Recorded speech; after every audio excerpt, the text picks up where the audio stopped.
Okay, we're nearly at the end. There's one other person I asked besides Olivia. Lots of people with empty No, glasses. one other person. Please feel free to keep refilling. I think, Olivia, do you want to come? Colin. No,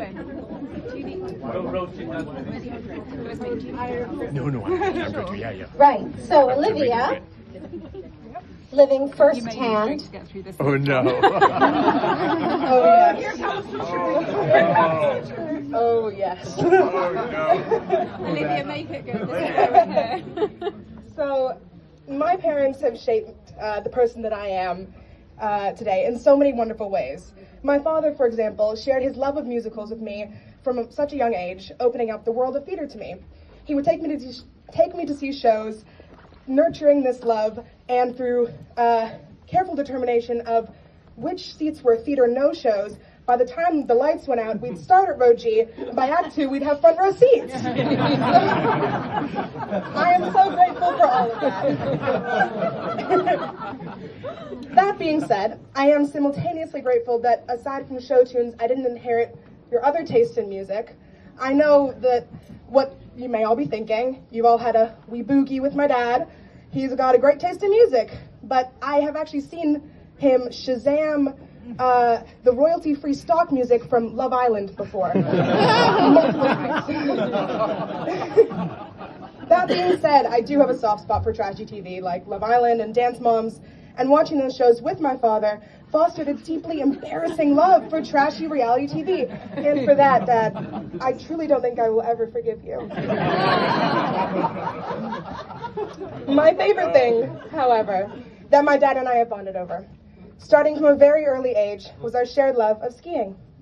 When we were living in America, we lived a relatively short drive from Vermont, where I learned to ski. And while the relationship with skiing started off a bit rocky, as I hated ski school, and all I wanted to do was ski with my dad, he told me that if I could keep up with him, I could ski with him. So naturally, I got pretty good very quickly at a very young age. One winter, my dad and I went on a weekend trip to our friend's cabin in Maine. Now, I've cross-referenced the dates from my mom's Facebook. Thank you. And for added context, on this specific weekend we went there, there was a mid-Atlantic nor'easter, which is to say a massive blizzard, and one of the coldest temperature drops of the season. But for all of you who know my father, you know that once a plan is set in stone, we have to follow through. I was only 7 years old. So, when skiing with my dad, the one rule that I had to follow was no matter what, always follow him. So I'm 7 years old. We're skiing through a blizzard, and I'm just trying to keep my eyes on my dad's neon green backpack through the storm and limited field of vision.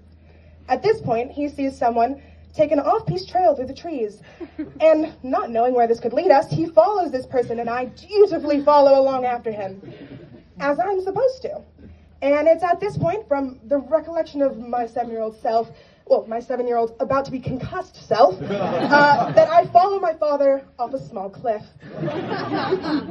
While he managed to make it over the steep drops in one piece, he unfortunately did not have enough time to turn and tell me not to follow him, and ended up instead watching his 7-year-old, his only child, sail through the air and land smack on her head.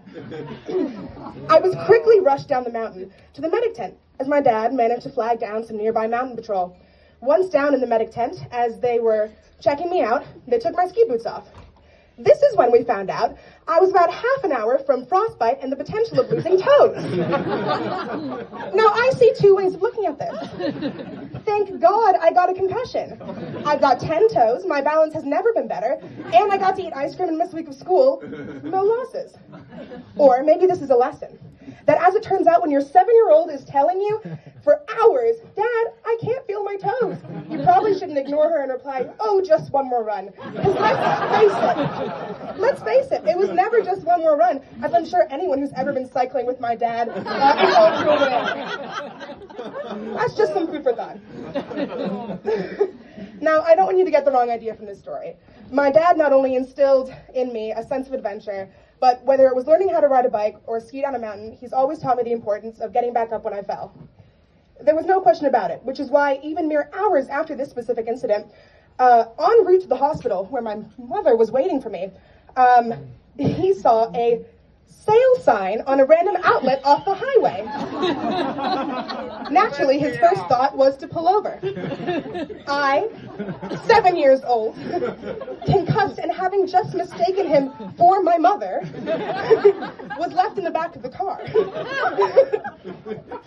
However long goes by, until suddenly I hear a tapping sound. Supposed to be my Groggily, I lift my head to see my dad standing there looking at me through the window, waving, smiling, tapping to get my attention there.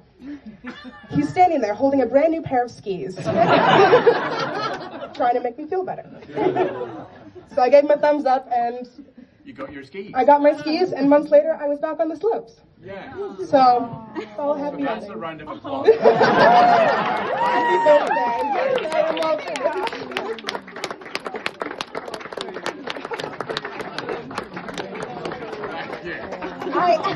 I will add that I'm in the